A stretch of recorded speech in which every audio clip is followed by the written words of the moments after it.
ચાલો વિદ્યાર્થી મિત્રો, આર્યમ એજ્યુકેશનમાં આપનું ખૂબ ખૂબ હાર્દિક સ્વાગત છે।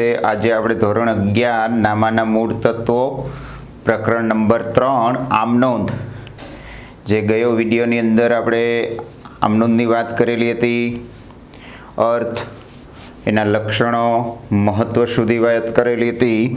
આજે હવે આમનોંધ માટે યાદ રાખવાની બધી બાબતોની વાત કરવાની છે મિત્રો। આમનોંધ માટે આ બધી બાબતો ખૂબ જ અગત્યની છે, બરાબર। એને વારંવાર તમારે યાદ રાખવાની ને એ માટે વારંવાર વિડીયોને તમે સાંભળો, લાઈક કરો, શેર કરો, સબસ્ક્રાઈબ કરો। તો ખર્ચ, નુકસાન, ખોટ હંમેશા ઉધાર થાય। કોઈ પણ ખર્ચ હોય, ખોટ હોય, નુકસાન હોય તો એ ખાતું હંમેશા ઉધાર કરવાનું। એનાથી ઓપોઝિટ જો આવક હોય, ઉપજ હોય, લાભ હોય, નફો હોય, ફાયદો હોય તો હંમેશા જમા થાય। એટલે ખર્ચ, નુકસાન, ખોટ હંમેશા વિદ્યાર્થી મિત્રો ઉધારવાની। આવક, ઉપજ, નફો, લાભ, ફાયદો થયો હોય તો જમા કરવાનું। આગળનો પોઈન્ટ જોઈએ તો મૂડી ખાતું હંમેશા જમા થાય। જે આપણે પારિભાષિક શબ્દો વખતે પણ મેં તમને વાત કરેલી હતી કે મૂડીની જમા બાકી હોય અને મૂડી ખાતું હંમેશા જમા થાય। હવે ઇન્કમ ટેક્સ રિફંડ અથવા આવકવેરા રિફંડ તમને મળ્યું એવું કીધું હોય તો પણ તમારે મૂડી ખાતે જમા કરવાનું।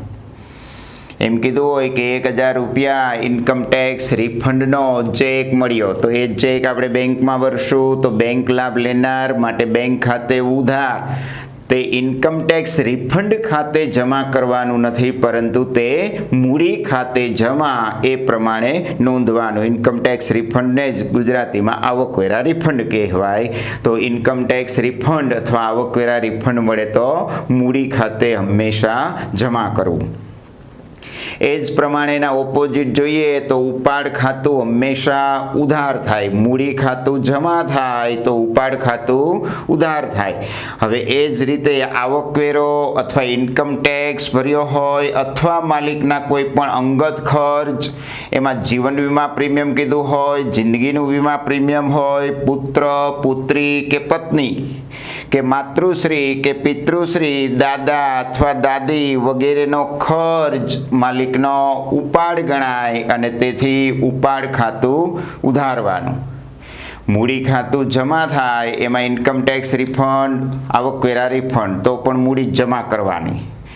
ઉપાડ ખાતું હંમેશા ઉધાર થાય એમાં આવકવેરો ભર્યો હોય અથવા ઇન્કમ ટેક્સ ભર્યો હોય, અંગત ખર્ચ હોય, જીવન વીમા પ્રીમિયમ હોય, જિંદગીનું પ્રીમિયમ હોય, પુત્ર, પુત્રી, પત્ની કે માતૃશ્રી, પિતૃશ્રી, દાદા, દાદી વગેરેનો ખર્ચ માલિકનો અંગત ખર્ચ ગણાય અને તેથી ઉપાડ ખાતે ઉધાર થાય। આગળનો પોઈન્ટ જોઈએ તો માલ ખરીદવામાં આવે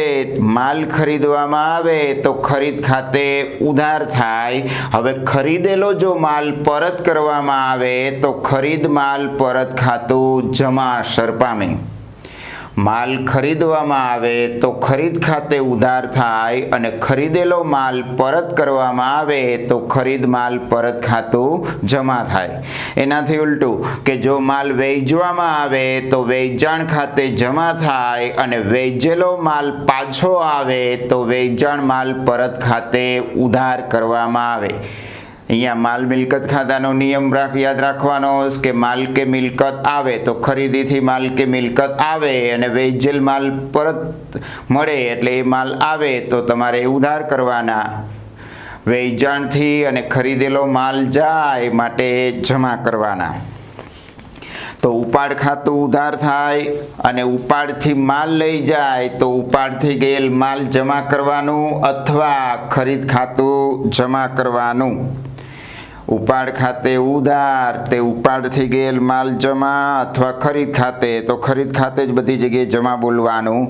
હવે એ જ રીતે ધર્માદામાં માલ આપે તો ધર્માદા ખર્ચ કહેવાય એટલે ધર્માદા ખાતે ઉધાર તે ધર્માદાથી ગયેલ માલ ખાતે અથવા ખરીદ ખાતે જમા।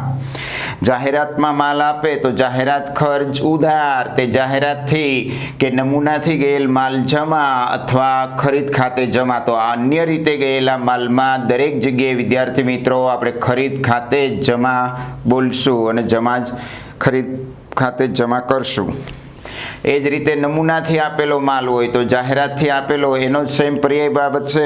નમૂના ખર્ચ ઉધાર કરવાનો, તે નમૂનાથી ગયેલ માલ અથવા ખરીદ ખાતે જમા કરવાનો. આગથી માલ બળી જાય, વીમો લીધો ન હોય તો એટલું નુકસાન થયું, એટલે આગથી થયેલ નુકસાન ખાતે ઉધારવાનું, તે આગથી બળી ગયેલ માલ ખાતે અથવા ખરીદ ખાતે જમા કરવાનું. હવે એ જ રીતે વરસાદથી માલ પલળી જાય તો વરસાદથી થયેલ નુકસાન ખાતે ઉધાર બોલવાનું, તે વરસાદથી પલળી ગયેલ માલ અથવા ખરીદ ખાતે જમા કરવાનું. એ જ રીતે માલ ચોરાઈ જાય તો ચોરીથી નુકસાન ઉધારવાનું, તે ખરીદ માલ ખાતે જમા કરવાનું. હવે માલ આગથી બળી જાય અને વીમો ન લીધો હોય તો આગથી નુકસાન ઉધાર્યું હતું અને ખરીદ ખાતું જમા કર્યું હતું. હવે અહીંયા માલ બળી જાય અને વીમો સંપૂર્ણ વીમો લીધેલો હોય અને માલ બળી જાય ત્યારે તો સંપૂર્ણ વીમો મંજૂર કરે તો નુકસાન નહીં થાય. તો એટલા રૂપિયા વીમા કંપની પાસે લેવાના થશે, એટલે વીમા કંપની પાસે લેણું ઊભું થાય. વીમા કંપની લાભ લેનાર માટે વીમા કંપની ઉધાર, તે ખરીદ ખાતે જમા. હવે વીમો લીધેલો હોય અને માલ બળી જાય પરંતુ ઓછી રકમ કે અંશત વીમો લેવામાં આવે ત્યારે. વીમો લીધેલો હોય, આગથી માલ બળી જાય પણ વીમો સંપૂર્ણ લીધો ન હોય એટલે કે અંશત વીમા કંપની 60%, 70% એ રીતે દાવો મંજૂર કરે તો વિદ્યાર્થી મિત્રો અહીંયા 3 અસર થશે. જેટલા રૂપિયા વીમા કંપની દાવો મંજૂર કરે એટલા રૂપિયા વીમા કંપની ખાતે ઉધારવાના છે. જેટલું ના મંજૂર કરે તો એટલું નુકસાન થયું તો એ આગથી થયેલ નુકસાન ખાતે ઉધારવાનું અને કુલ રકમ જેટલી માલ બળી ગયો હોય આગથી એટલા રૂપિયા ખરીદ ખાતે જમા કરવાના છે. એટલે નોંધ થશે વીમા કંપની ઉધાર, આગથી થયેલ નુકસાન ખાતે ઉધાર, તે ખરીદ ખાતે જમા. હવે બેંકમાં નાણાં ભરવામાં આવે ત્યારે અહીંયા જોવાનું છે બેંકે વ્યક્તિ ખાતું અને વ્યક્તિ ખાતાના નિયમ મુજબ જો બેંક લાભ લેનાર હોય તો બેંક ખાતે ઉધારવાનું અને બેંક લાભ આપનાર હોય તો બેંક ખાતે જમા કરવાનું. બેંકમાં નાણાં ભરવામાં આવે માટે બેંક લાભ લેનાર એટલે બેંક ખાતે ઉધાર થશે અને એટલા રૂપિયા ધંધામાંથી રોકડ જાય, માલ મિલકતના નિયમ મુજબ જાય તે જમા, તે રોકડ ખાતે જમા. હવે એ જ રીતે બેંકમાંથી રોકડા નાણાં ઉપાડવામાં આવે ત્યારે તો જે આ બેંકમાં નાણાં ભરવાની તમે યાદ રાખો જે નોંધ, એનાથી વિરુદ્ધની નોંધ થશે. એટલા રૂપિયા બેંકમાંથી આપણે ધંધામાં રોકડ આવે એટલે રોકડ ખાતે ઉધાર અને બેંક લાભ આપનાર માટે બેંક ખાતે જમા, એ રીતની નોંધ થશે. એટલે એક એન્ટ્રી યાદ રાખો તો બીજી ઓપોઝિટની એન્ટ્રીઝ અને એ રીતે સરળતાથી તૈયારી કરી શકાય. આગળનો પોઈન્ટ છે બેંકમાંથી અંગત ખર્ચ ચૂકવાય ત્યારે. અંગત ખર્ચ ચૂકવાઈશ એટલે માલિકનો ઉપાડ ગણાઈશ માટે ઉપાડ ખાતે ઉધાર, તે બેંક ખાતે જમા. હવે મળેલો ચેક બેંકમાં ભરવામાં આવે ત્યારે બેંક લાભ લેનાર એટલે બેંક ખાતે ઉધાર, તે ગ્રાહક ખાતે જમા. કારણ કે ગ્રાહક પાસે આપણે પૈસા લેવાના હતા અને એની પાસેથી ચેક મળે એટલે બેંકમાં ભરશું. બેંક લાભ લેનાર માટે બેંક ખાતે ઉધાર થશે, ગ્રાહક લાભ આપનાર માટે ગ્રાહક ખાતે દેવાદાર ખાતે જમા થશે. હવે મળેલો ચેક બીજે દિવસે બેંકમાં ભરવામાં આવે. આજે મળેલો તો આપણે એને રોકડા, ભલે ચેક મળ્યો હોય વિદ્યાર્થી મિત્રો તો પણ તમારે એને રોકડ સમજવાની છે. તો પેલા રોકડ ખાતે ઉધાર, તે ગ્રાહક ખાતે જમા. હવે આવતીકાલે આપણે ચેક બેંકમાં ભરશું ત્યારે તમે બેંકમાં રોકડા નાણાં ભરો, કારણ કે ચેક આવ્યો હતો ત્યારે રોકડ સમજેલી હતી તો હવે રોકડા જ બેંકમાં ભરો, એ રીતની સેકન્ડ નોંધ કરવાની. તો બેંક ખાતે ઉધાર, તે રોકડ ખાતે જમા. તો અહીંયા 2 નોંધ થશે. આજે મળેલો ચેક આવતીકાલે અથવા બીજે દિવસે બેંકમાં ભરવામાં આવે ત્યારે તો પહેલે દિવસે રોકડા મળે એમ સમજીને નોંધ કરવાની. તો રોકડ ઉધાર, તે ગ્રાહક કે દેવાદાર ખાતે જમા. બીજે દિવસે બેંકમાં રોકડા ભરવામાં આવે તો બેંક ઉધાર તે રોકડ ખાતે જમા. એટલે પહેલી નોંધમાં રોકડ ઉધાર થયું, બીજી નોંધમાં રોકડ જમા થઈ ગયું, રોકડ ખાતું બંધ થઈ ગયું અને એ પ્રમાણે સીધી તમે જે બેંકમાં નોંધ ભરવાની નોંધ કરો એ આવી ગઈ બેંક ઉધાર તે ગ્રાહક કે દેવાદાર ખાતે જમા. હવે અહીંયા ચેક મળતો તો ગ્રાહક પાસેથી એના આપણે વ્યવહારો જોયા. હવે કોઈ વેપારી કે લેણદારને નાણાં ચેકથી જ ચૂકવ્યા હોય ત્યારે લેણદારને કે વેપારીને નાણાં ચૂકવીએ તો લેણદાર કે વેપારી લાભ લેનાર માટે લેણદાર કે વેપારી ખાતે ઉધાર અને એટલા રૂપિયા આપણી બેંક લાભ આપનાર માટે તે બેંક ખાતે જમા. એ રીતની નોંધ થશે. હવે અહીંયા એ જ જેમ લેણદારોને ચેક આપ્યો તો એમ કોઈ ખર્ચ અંગે ચેક આપવામાં આવે ત્યારે તો જે તે ખર્ચ ઉધાર તે બેંક ખાતે જમા. માનો કે બેંક કમિશનનો ચેક આપ્યો તો બેંક કમિશન ઉધાર તે બેંક ખાતે જમા. પગારનો ચેક આપ્યો તો પગાર ખાતે ઉધાર તે બેંક ખાતે જમા. હવે બેંક વ્યાજ જમા કરે ત્યારે તો જો બેંકે વ્યાજ જમા કર્યું તો તમારે વ્યાજને જમા જ રહેવા દેવાનું. આવું કોણે કર્યું તો કે બેંકે. તો બેંક ઉધાર તે બેંક વ્યાજ જમા. બેંકે વ્યાજ જમા કર્યું હોય તો બેંક ઉધાર તે બેંક વ્યાજ જમા. હવે એ જ રીતે બેંક ચાર્જીસ બેંક ઉધારે ત્યારે જો એણે ઉધારે છે એવું કહી દીધું તો એણે ચાર્જીસ ઉધાર્યો, બેંક કમિશન ઉધાર્યું અથવા વ્યાજ ઉધાર્યું તો બેંક ચાર્જીસ ઉધાર અથવા બેંક ખર્ચ ઉધાર અથવા બેંક વ્યાજ ઉધાર ને આવું કોણે કર્યું તો કે બેંકે. તો બેંક ખાતું જમા કરવાનું. તો અહીંયા વ્યાજ જમા કર્યું તો વ્યાજને જમા રાખવાનું તો બેંકને ઉધારવાની. બેંક ચાર્જીસ બેંક ખર્ચ કે બેંક કમિશન બેંકે ઉધાર્યું તો એ એન્ટ્રી તમારે ઉધાર રાખવાની. તો આવું કોણે કર્યું તો કે બેંકે કર્યું. તો બેંકની સેકન્ડ એન્ટ્રી આપવાની. ટૂંકમાં આ બધા બેંક સાથેના વ્યવહારો આપણે જોયા તો એના ઉપરથી એમ કહી શકીએ કે ભાઈ જો બેંક લાભ લેનાર હોય તો બેંક ખાતું તમારે ઉધારવાનું અને જો બેંક લાભ આપનાર હોય તો બેંક ખાતું જમા કરવાનું. હવે કોઈ વ્યક્તિ પાસેથી બેંક પાસેથી કે કોઈ નાણાં સંસ્થાઓ પાસેથી લોન લીધી હોય ત્યારે તો એટલા રૂપિયા ધંધામાં રોકડા અથવા તો ચેકથી આવશે. રોકડ આવે તો રોકડ ઉધાર કરવાની, ચેક આવશે તો એ ચેક આપણે બેંકમાં ભરશું તો આપણી બેંક લાભ લેનાર માટે બેંક ખાતે ઉધાર કરવાનું તે લોન આપનાર ખાતે જમા.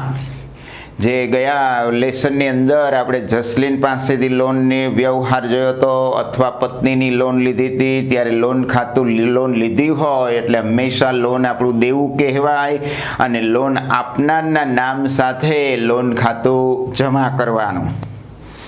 હવે આ લીધેલી લોનનું વ્યાજ ચૂકવવામાં આવે ત્યારે તો લોન તમે લીધેલી અને એ લોનના નાણાં તમે ધંધામાં વાપરો તો એનું જે તમારે વ્યાજ આપવું પડે એ વિદ્યાર્થી મિત્રો આપણા માટે ખર્ચ ગણાય. એટલે લીધેલ લોનના વ્યાજ ખાતે ઉધાર અને રોકડેથી ચૂકવીએ એટલે તે રોકડ ખાતે જમા. હવે અહીંયા લીધેલી લોન અને એનું વ્યાજની વાત કરી તો એ જ રીતે આપેલી લોન, ધીરેલી લોન અને એના વ્યાજની વાત કરીએ તો આ લીધેલી લોન અને વ્યાજથી વિરુદ્ધની અસર થશે. લોન આપેલી હોય ત્યારે જેને તમે લોન આપીશ એ લોનનો લાભ લેનાર એટલે લોનનો લાભ લેનાર ખાતે ઉધાર તે રોકડ ખાતે જમા. હવે આપેલી લોનનું વ્યાજ મળે ત્યારે એટલા રૂપિયા તમે લોન બીજાને આપેલી, તમારા ધંધાના નાણાં બીજા કોઈ વાપરેશ એની પાસેથી તમને વ્યાજ મળશે માટે આપેલી લોનનું વ્યાજ એ આપણી આવક કહેવાય. અને રોકડેથી મળે તો રોકડ ખાતે ઉધાર તે આપેલી લોનનું વ્યાજ ખાતે અથવા મળેલ લોનના વ્યાજ ખાતે જમા કરવાનું. આ વારંવાર આ બધા પોઈન્ટ યાદ રાખવાના છે વિદ્યાર્થી મિત્રો. આગળનો પોઈન્ટ જોઈએ તો વેપારી વટાવની નોંધ ચોપડે થતી નથી. જે આપણે આગળ પારિભાષિક શબ્દોની અંદર પણ વાત કરી ગયા હતા. વેપારી વટાવની ચોપડે નોંધ થતી નથી અને વેપારી વટાવ એ ગમે તે વ્યવહારમાંથી સીધો જ બાદ કરી દેવાનો. કોઈ પણ વ્યવહાર હોય, પછી રોકડ વ્યવહાર હોય કે ઉધાર વ્યવહાર હોય, વેપારી વટાવ તમારે દરેક વ્યવહારમાંથી બાદ કરી દેવાનો અને એ બાદ કરેલી વટાવની રકમ તમારે ચોપડામાં કોઈ જગ્યાએ દર્શાવવાની નથી. તો રોકડ વટાવની ચોપડે નોંધ થાય, વેપારી વટાવની ચોપડે નોંધ થતી નથી, જ્યારે રોકડ વટાવની ચોપડે નોંધ થાય અને રોકડ વ્યવહારમાં જ રોકડ વટાવની ગણતરી થાય.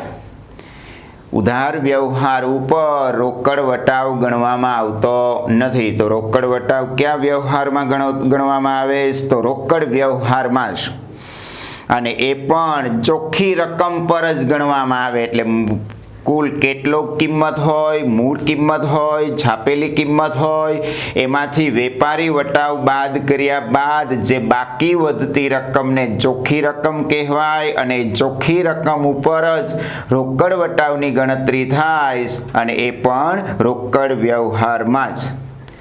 અત્યારે આપણે માલ વેચેલો હોય અને એમાંથી જો કંઈ નાણાં રોકડા મળતા હોય તો જ તમારે રોકડ વટાવ ગણવાનો થાય. આપણે રોકડ વટાવની ચોપડે નોંધ થાય. રોકડ વટાવ રોકડ વ્યવહાર વખતે નાણાં લેનાર માટે ખર્ચ ગણાય, તેથી આપેલ વટાવ ખાતે ઉધાર થાય, અને નાણાં આપનાર માટે આવક ગણાય, તેથી મળેલ વટાવ ખાતે જમા થાય. અહીંયા વટાવ રોકડ જ નોંધાય, એટલે રોકડ મળેલ વટાવ એવું નથી બોલવાનું, ખાલી મળેલ વટાવને એ ખબર જ હોય કે ભાઈ રોકડ વટાવની જ નોંધ થાય.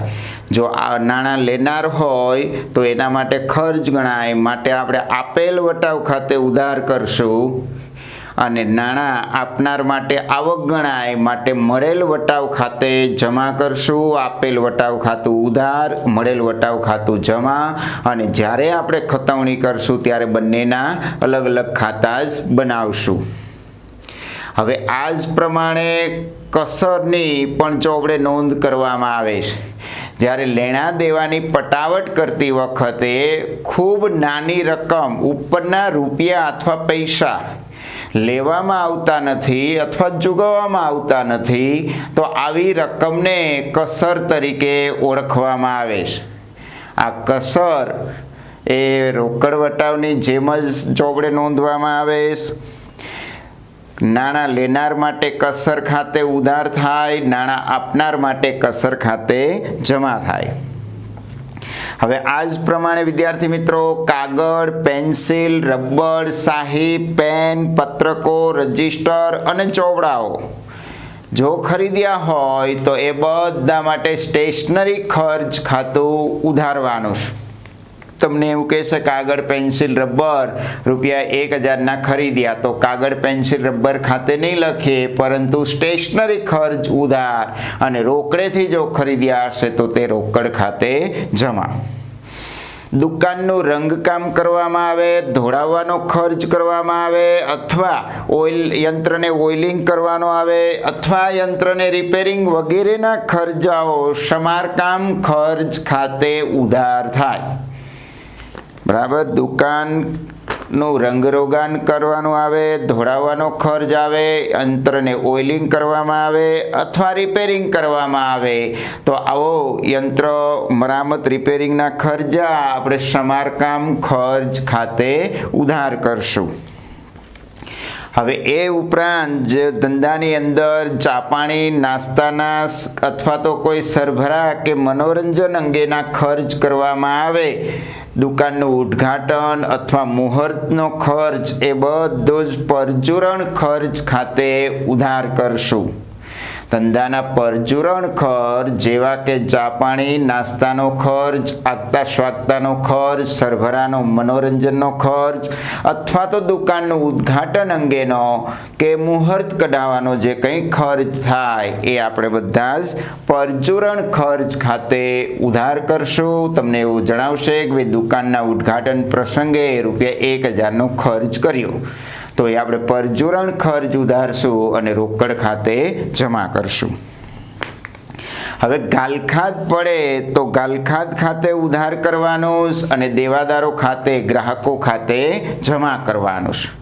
આગળ ગાલખાતનો અર્થ જોઈ ગયા કે દેવાદાર પાસેની લેણી રકમ પૂરેપૂરી કે અંશતઃ વસૂલ ન મળે તેમ સમજીને જતી કરવી પડે. એ જતી કરવી પડતી રકમને વિદ્યાર્થી મિત્રો ગાલખાત કહેવાય.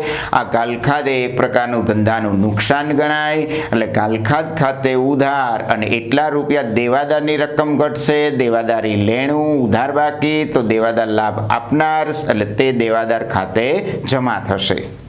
હવે એ જ પ્રમાણે ગાલખાત પરત મળે તો એટલા રૂપિયા રોકડા આવશે, એટલે રોકડ બેંક ખાતે ઉધાર તે ગાલખાત પરત ખાતે જમા કરવાનું. જ્યારે ગાલખાત પડી હોય ત્યારે દેવાદારનું ખાતું ઓલરેડી બંધ થઈ ગયું હોય તો હવે ગાલખાત પરત મળે ત્યારે દેવાદાર ખાતે જમા કરવાના નથી. એટલે ગાલખાત પરત મળે ત્યારે દેવાદારનું ખાતું જમા થતું નથી, કારણ કે જ્યારે ગાલખાત પડી હોય ત્યારે જ દેવાદાર ખાતે જમા કર્યા હોય, એટલે દેવાદારનું ખાતું બંધ થઈ ગયું હોય. માટે ગાલખાત પરત મળે તો દેવાદાર કે ગ્રાહક ખાતે જમા થતું નથી, પરંતુ રોકડ બેંક ઉધાર તે ગાલખાત પરત ખાતે જમા. હવે વિદ્યાર્થી મિત્રો, જો ત્રાજવા, કાટલા કે વજનિયા અથવા તો કોઈ વજન કાંટો અથવા તો આધુનિક ઇલેક્ટ્રિક વજન કાંટો ખરીદ્યો હોય તો એવા સંજોગોમાં એ ત્રાજવા, કાટલા, વજનિયા ખાતે ઉધાર થશે નહીં, પરંતુ એના માટે અહીંયા એક સ્પેશિયલ શબ્દ છે ડેડ સ્ટોક. તો આપણે ડેડ સ્ટોક ખાતે ઉધાર અને રોકડેથી ખરીદ્યા હશે તો તે રોકડ ખાતે જમા. ત્રાજવા, વજનિયા એ ધંધાની મિલકત ગણાય, માટે આપણે એને ખરીદ ખાતે નહીં લખીએ, પણ એના માટે એક શબ્દ ઉપયોગ કરવાનો ડેડ સ્ટોક. તો ડેડ સ્ટોક ખાતે ઉધાર તે રોકડ બેંક ખાતે જમા. હવે માલનું ખરીદ વેચાણ થાય ત્યારે ખરીદ ખાતે ઉધાર થાય અને વેચાણ કરો તો વેચાણ ખાતે જમા થાય. અને મિલકતનું વેચાણ કરીએ તો જે તે મિલકત ખાતે જમા થાય, એ જ રીતે મિલકતનું ખરીદી કરીએ તો જે તે મિલકત ખાતે ઉધાર થાય. એટલે ખાસ યાદ રાખવાનું, માલ ખરીદી વેચાણ થાય તો જ ખરીદી વેચાણ ખાતું દર્શાવવાનું છે, પણ જ્યારે મિલકતની ખરીદી વેચાણ થતું હોય ત્યારે ખરીદી વેચાણ દર્શાવવાનું નથી, પરંતુ જે તે મિલકતનું નામ લખવાનું છે. માનો કે યંત્ર ખરીદ્યું તો યંત્ર ઉધાર, ખરીદી ઉધાર નહીં થાય. યંત્ર વેચીએ તો તે યંત્ર જમા, રોકડ ઉધાર તે યંત્ર જમા. હવે માલ વેચીએ તો રોકડ ઉધાર તે વેચાણ જમા, માલ ખરીદીએ તો ખરીદી ઉધાર તે રોકડ જમા. એટલે માલ ખરીદી વેચાણ કરો તો જ ખરીદી વેચાણ ખાતું આવશે, મિલકતનું વેચાણ ખરીદી કરો તો મિલકતનું નામ આવશે. ખાસ યાદ રાખવાનું છે. હવે માલનું વેચાણ કરીએ ત્યારે જો નફો ખોટ થાય તો એ અલગ નોંધવામાં આવતો નથી. માલનું ખરીદ વેચાણથી જે નફો થાય એને તમારે અલગ ચોપડામાં બતાવવાનો નથી. એ છેલ્લે લાસ્ટ હિસાબો બનાવશો ત્યારે કાચો નફો કાચી ખોટમાં આવશે, ચોખ્ખો નફો ચોખ્ખી ખોટમાં આવશે. પરંતુ મિલકતનું ખોટ અથવા નુકસાનથી વેચાણ થાય ત્યારે મિલકતનું નુકસાન કે ખોટ ખાતે ઉધારવાનું છે, એનું અલગ ખાતું ખોલશું. અને એ જ રીતે મિલકતને જો નફાથી વેચવામાં આવે તો જેટલો નફો થયો હોય એ મિલકત વેચાણના નફા ખાતે જમા કરશું. યંત્ર મિલકત વેચાણનું નુકસાન મિલકત વેચાણના નુકસાન ખાતે અલગ ખાતું ખોલીને ઉધાર કરશું, અને જો નફો થાય તો મિલકત વેચાણના નફા ખાતે જમા કરશું. પણ માલના વેચાણથી આ રીતે નફો અલગ બતાવવાનો નથી.